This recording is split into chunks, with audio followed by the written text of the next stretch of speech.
अस्सलाम वालेकुम, नमस्ते, सत श्री अकाल, हेलो एवरीवन। आज मैं आपको बताने जा रही हूँ दुनिया की कुछ फेमस हॉन्टेड बिल्डिंग्स के बारे में। उस बिल्डिंग का नाम द मार्टेल प्लांटेशन था। ये बिल्डिंग 1796 में जनरल डेविड ब्रॉडफोर्ड ने बनवाई थी। इस बिल्डिंग में तो बहुत खूबसूरत बच्चे थे, एक भाई और उससे छोटी बहन। उस मकान में एक बहुत गुस्से वाला गुलाम भी था। उस गुलाम को उन बच्चों के पेरेंट्स ने बच्चों की निगरानी और देखभाल के लिए रखा था, मगर बच्चों की शरारतें उसे बहुत बुरी लगती थीं।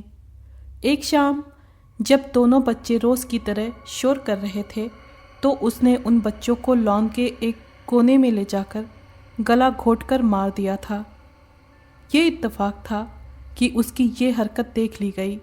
उसे गिरफ्तार करके उसी मकान में उसे सजाए मौत दे दी गई। वो दिन है और आज का दिन। उस मकान में उस गुलाम और दोनों बच्चों के भूत दिखाई दिया करते हैं।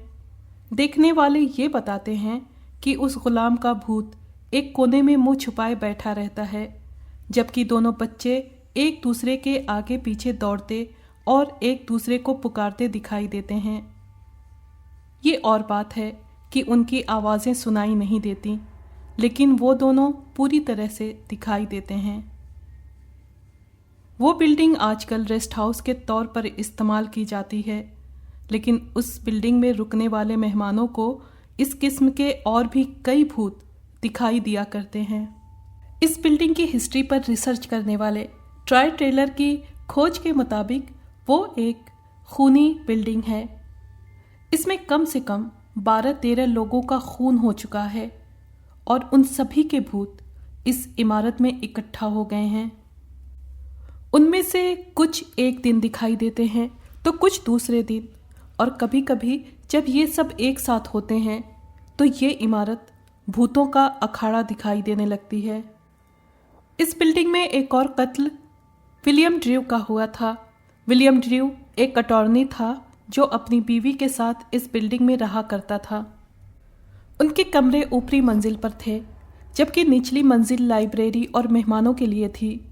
विलियम ड्रू 1860 से 1871 तक इसी बिल्डिंग में रहा था। उसका कत्ल 1871 में हुआ था। एक रात वो अपनी लाइब्रेरी में बैठा था, जबकि उसकी बीवी ऊपरी मंजिल पर थी।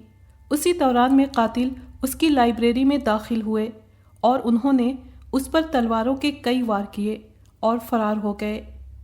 विलियम ड्रू अपनी वाइफ के पास जाने के लिए खून में लथपथ सीढ़ियों की तरफ दौड़ा, लेकिन वो ऊपर तक नहीं पहुंच सका। 17वीं सीढ़ी पर उसकी मौत हो गई थी। उसका भूत आज भी उसी 17वीं सीढ़ी पर बैठा हुआ दिखाई देता है। इसी तरह की और भी कई घटनाओं ने इस बिल्डिंग को दुनिया की सबसे ज़्यादा भूतिया बिल्डिंग बना दिया है। टूरिस्ट के लिए वो बिल्डिंग खोल दी गई है। टूरिस्ट भूत को देखने के शौक में जाया करते हैं। बहुतों को कामयाबी होती है और बहुत से नाकाम वापस आ जाते हैं। अब एक और बिल्डिंग का हाल सुन लीजिए। ये दुनिया की बेहद फेमस बिल्डिंग है। ये एक ऐसी हिस्टोरिकल विरासत है जिसको सदियों से उसकी असल शक्ल और सूरत में सेफ रखा जाता रहा है। इस बिल्डिंग को दुनिया की फेमस हिस्टोरिकल विरासत करार दिया जा चुका है, लेकिन उसके साथ ही ये दुनिया की सबसे ज़्यादा हॉन्टेड बिल्डिंग भी है। इस बिल्डिंग का नाम है टावर ऑफ लंदन। इस बिल्डिंग को लंदन की शान कहते हैं। दुनिया भर से लाखों टूरिस्ट उसे देखने जाया करते हैं। इस 1000 साल पुरानी बिल्डिंग में हैरान कर देने वाली घटनाओं का सिलसिला 19वीं सदी में शुरू हुआ और आज तक जारी है। हो सकता है कि ये सब कुछ पहले भी होता रहा हो, लेकिन मीडिया न होने की वजह से इन घटनाओं को शोहरत न मिल सकी हो।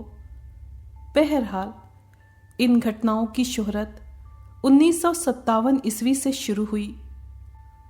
विलियम नाम के एक गार्ड ने एक रात इसी बिल्डिंग की छत पर किसी औरत को टहलते हुए देख लिया। उसने सोचा कि वो औरत किसी बुरे इरादे से इस बिल्डिंग में छुपी रह गई है। ये सोचकर विलियम उस औरत को चेक करने दौड़ता हुआ छत पर पहुंच गया। वो औरत छत पर मौजूद थी। उसने ऊपर से नीचे तक एक सफ़ेद लबादा ओढ़ रखा था। विलियम की आहट सुनकर उसने वो सफ़ेद लबादा एक तरफ उतारकर फेंक दिया। विलियम उसे देखकर बुरी तरह चीखते हुए वापस भागा, क्योंकि उस औरत की सिर्फ गर्दन थी, सर नहीं था, और उस कटी हुई गर्दन से ताज़ा ताज़ा खून निकल रहा था। विलियम के इस बयान पर यकीन कर लिया गया था, क्योंकि वो एक ईमानदार और सच्चा इंसान था। उसने अपनी ड्यूटी के दौरान कभी शराब नहीं पी थी, इसलिए उसने जो कुछ देखा वो नशे की हालत में नहीं देखा था। अब तहकीकात शुरू हुई तो पता चला कि इस बिल्डिंग में इसी तारीख यानी 12 फरवरी को एक औरत की गर्दन उतार दी गई थी, और ये घटना 1554 ईस्वी की थी, यानी 400-450 साल बाद उस औरत का भूत टावर ऑफ लंदन में भटकते हुए देखा गया था। इस बिल्डिंग के हवाले से एक और ऐतिहासिक घटना भी है। 1536 ईस्वी में ब्रिटेन के बादशाह हेनरी VIII ने खुद अपनी बीवी एलन के खिलाफ एक फैसला किया। बादशाह को वैसे तो अपनी बीवी से बहुत मोहब्बत थी, लेकिन एलन की हरकतों ने हुकूमत को बदनाम करना शुरू कर दिया था। वो एक अय्याश औरत थी। उसका काम नौजवान सिपाहियों को अपने जाल में फांस कर बाद में उन्हें मरवा देना था। कई नौजवान उसकी खुदगर्जी की भेंट चढ़ चुके थे। आखिरकार बादशाह हेनरी VIII ने अपनी और हुकूमत की साख को बचाने के लिए उसकी मौत के परवाने पर दस्तखत कर दिए। उसी बिल्डिंग में एलन की गर्दन उतार दी गई थी। उसके बाद से अब तक कई दफ़ा एलन को उस इमारत में अपना सर अपने हाथों में लिए आते जाते हुए देखा जा चुका है। इसी तरह का एक और वाक़या काउंटेस ऑफ सेल्सबरी का है। उस औरत ने भी अपनी क्रिमिनल एक्टिविटीज़ की हद पार कर दी थी, और इसी बिना पर उसे भी मौत की सज़ा सुना दी गई। एक अजीब घटना उससे जुड़ी हुई है कि जब जल्लाद नंगी तलवार लिए उसके पास आया तो वो चीख मारकर भागी। जल्लाद ने उसका पीछा करना शुरू कर दिया। वो चीखती चिल्लाती हुई पूरे महल में दौड़ लगाती रही। आखिरकार एक जगह पर जल्लाद ने उसे पकड़कर उसका काम तमाम कर दिया, और आज भी ये घटना हर साल उसी तारीख को दोहराई जाती है जिस तारीख को उसे मारा गया था। वही मंजर देखने में आता है कि एक औरत चीखती हुई दौड़ती जा रही है और एक आदमी नंगी तलवार लिए उसके पीछे भाग रहा है। क्वीन मैरी एक खूबसूरत समंदरी जहाज़ है। इस जहाज़ ने 1967 ईस्वी में अपनी ज़िंदगी पूरी कर ली थी। इसे रिटायर कर दिया गया था। अब उसे तोड़े जाने का इंतज़ाम किया जा रहा था कि जॉन ब्राउन एंड कंपनी ने उसे ख़रीद कर होटल में बदल दिया। अब queen Mary Long Beach California के साहिल पर खड़ा हुआ है। होटल में बदलने के बाद इसमें कई बदलाव भी किए गए। मुसाफिर यहाँ कई दिनों तक रुकने के लिए जाते हैं। ब्राउन कई दिनों से इसी जहाज़ जैसे होटल में ठहरा हुआ था। वो एक बिजनेसमैन था। कई शहरों में उसका आना जाना लगा रहता था। उसने कमरे की खिड़की से बाहर देखा। दूसरी तरफ स्विमिंग पूल था। ये पूल जहाज़ का था, जिसे रेनोवेट करके अब होटल के स्विमिंग पूल में बदल दिया गया था। इस वक्त वहाँ खूब रोशनी हो रही थी। पुल का साफ पानी उसे साफ तौर पर दिखाई दे रहा था। ब्राउन ने 2 बच्चों को देखा जो पुल के पानी में उतरने की कोशिश कर रहे थे। उनके अंदाज ये बता रहे थे कि उन्हें तैरना नहीं आता। ब्राउन को अंदाज़ा था कि उस पुल का पानी अच्छा खासा गहरा है, क्योंकि वो खुद भी दिन में तैराकी कर चुका था।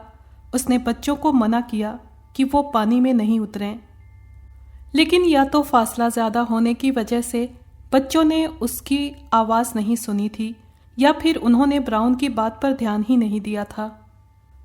ब्राउन की परेशानी बढ़ती जा रही थी। उन बच्चों को कुछ भी हो सकता था। उसने जल्दी से अपना सिगार बुझाया और तकरीबन दौड़ते हुए कमरे से निकलकर डाइनिंग हॉल में पहुंचा। वहां से निकलकर एक लंबा चक्कर काटकर पुल पर पहुंच गया। लेकिन अब वहाँ कोई नहीं था। ब्राउन के जहन में सबसे पहला ख्याल यही आया था कि शायद वो दोनों बच्चे डूब गए। उसने पुल के पानी में झांक कर देखा, वहाँ कुछ भी नहीं था। पुल का पानी इतना साफ था कि तह तक साफ दिखाई दे रहा था, लेकिन वहाँ कोई नहीं था। वो दोनों बच्चे शायद उसके वहाँ तक आते आते पेरेंट्स के पास वापस चले गए होंगे। ब्राउन भी वापस आ गया। सिगार की ख्वाहिश अभी तक बाकी थी। वो पहला सिगार अफरा तफरी में बुझाकर पुल की तरफ निकल आया था। उसने दूसरा सिगार जला लिया। गैर इरादी तौर पर उसकी नज़र एक बार फिर पुल की तरफ गई और इस बार उसने जो कुछ देखा वो इंतहाई वहशतनाक था। उन दोनों बच्चों की लाशें पुल में तैर रही थीं। उसने जल्दी से सिगार बुझाया और दोबारा डाइनिंग हॉल में आ गया। उसने सोचा कि वो चीख कर सबको बता दे। फिर उसने अपने आप को रोक लिया। इस तरह पूरे होटल में अफरा तफरी मच जाती। वो किसी को बताए बगैर दौड़ता हुआ पुल की तरफ आ गया, लेकिन अब पुल पहले की तरह साफ था। वहाँ कुछ भी नहीं था। हालांकि अभी कुछ देर पहले उसने खुद अपनी आंखों से दोनों बच्चों की लाशें देखी थीं, लेकिन वो लाशें न जाने कहाँ चली गई थीं। इत्तेफाक से उसी वक्त होटल का एक आदमी उसी तरफ आ निकला। उसने ब्राउन को हैरान और परेशान देखकर पूछा, सब ठीक तो है सर? क्या आप किसी को तलाश कर रहे हैं? मिस्टर, इस पुल में 2 बच्चे डूब कर मर गए हैं। मैंने खुद उनकी लाशें देखी हैं, ब्राउन ने बताया। आप ये बताइए, क्या आपने पहले उन दोनों बच्चों को जिंदा भी देखा था? क्यों नहीं, पहली बार वो दोनों जिंदा थे, ब्राउन ने बताया। वो इसी पुल के पास खेल रहे थे। कोई बात नहीं सर, अब आप इस घटना को किसी से शेयर मत करिएगा। वो क्यों? इसलिए कि कल आप फिर दोनों बच्चों को जिंदा देख सकते हैं और उनकी लाशें भी देख सकते हैं, उस आदमी ने बताया। मैं तुम्हारी बात नहीं समझ सका सर, बरसों से यहाँ यही होता आया है, उस आदमी ने बताया। सिर्फ वो दोनों बच्चे ही नहीं, बल्कि और भी बहुत से लोग दिखाई देते हैं। मेरा ख्याल है कि अब आपकी समझ में आ गया होगा। ब्राउन की समझ में सब कुछ आ गया था, इसलिए वो दूसरे ही दिन क्वीन मैरी को छोड़ चुका था। एक रात को उसी होटल के तहखाने में चीखने चिल्लाने की आवाज़ें आने लगीं। कोई ज़ोर ज़ोर से हेल्प हेल्प पुकार रहा था। जो लोग नहीं जानते थे वो दौड़ते हुए पहुंच गए। वो जहाज़ का इंजन रूम था जिसे अब होटल वालों ने बंद कर रखा था। वो 17 साल का एक नौजवान था जिसकी मौत उसी इंजन रूम में आग लगने की वजह से हुई थी। वो मदद के लिए पुकारता रहा, लेकिन कोई उस बेचारे की मदद नहीं कर पाया था और उसकी आत्मा आज तक उसी इंजन रूम में मदद के लिए पुकारती रहती है। एक बार टॉम नाम के एक सिंगर को उसी होटल में जहाज़ के डेक पर एक लड़की मिल गई। उसी रात उस जहाज़ में फैंसी ड्रेस शो था। टॉम को उसी शो में सिंगर की हैसियत से बुलाया गया था। शो में लोग तरह तरह के ड्रेस पहनकर आए हुए थे। रोमन दौर से लेकर आज तक के ड्रेस मौजूद थे, जबकि वो खूबसूरत सी लड़की पुराने ज़माने के यूरोपीय ड्रेस में मौजूद थी, जैसा फिल्मों में दिखाया जाता है। ऊपर से नीचे तक सफ़ेद गाउन, सर पर स्कार्फ, जिसकी वजह से वो लड़की बहुत खूबसूरत दिखाई दे रही थी। उसके चेहरे पर बला की मासूमियत और अट्रैक्शन था। टॉम पहली ही नज़र में उसका दीवाना हो गया था। वो लड़की डेक पर चुपचाप खड़ी समंदर की तरफ देख रही थी। टॉम खुद ही उसके पास जा पहुंचा। उसने अपना इंट्रोडक्शन कराया। मिस, मेरा नाम टॉम है, मैं एक सिंगर हूँ। शायद आपने कुछ देर पहले मेरा गाना भी सुना होगा। लड़की के होठों पर एक दिलफरेब सी मुस्कुराहट बिखर गई। मैं मार्था हूँ, लड़की ने अपना इंट्रोडक्शन कराया। मैं एक किसान की बेटी हूँ। अच्छी बात है, टॉम ने कहा। अगर तुम किसान की बेटी हो तो शायद पहली बार तुम्हारा इस होटल में आना हुआ होगा। ये होटल नहीं, जहाज़ है, लड़की ने उससे कहा। पहले ये जहाज़ था, लेकिन अब इसे होटल बना दिया गया है, टॉम ने कहा। नहीं, मैं किसी होटल को नहीं जानती। मैं तो सिर्फ इस जहाज़ को जानती हूँ और मैं यहाँ बरसों से रहती आई हूँ, इसलिए मुझे मालूम है कि ये एक जहाज़ है। चलो, तुम ठीक कहती हो। टॉम ने एक गहरी सांस ली, लेकिन ये बात समझ में नहीं आई कि तुम यहाँ बरसों से किस तरह रहती आई हो। ये बात तुम्हारी समझ में नहीं आएगी, लड़की फिर मुस्कुरा दी। चलो छोड़ो, आओ हॉल में चलते हैं, वहाँ डांस हो रहा होगा। टॉम ने पेशकश की। नहीं, मुझे हॉल में नहीं जाना, यहीं रहना है। लड़की ने कहा, मुझे किसी का इंतज़ार है। किसका इंतज़ार है तुम्हें? है कोई? लड़की ने खोए खोए अंदाज में कहा। वो आएगा, इसी समुंदर की तरफ से आएगा, इसीलिए मैं यहाँ रहूँगी। टॉम को उसकी बातें कुछ अजीब सी लग रही थीं। उसी वक्त अंदर हॉल में टॉम के नाम की अनाउंसमेंट होने लगी। वो फिर मिलने का वादा लेकर हॉल में आ गया। उसे अपनी परफॉर्मेंस देनी थी। परफॉर्मेंस देने के बाद वो फिर से डेक पर आ गया। इस बार होटल के स्टाफ का एक आदमी मिल गया था।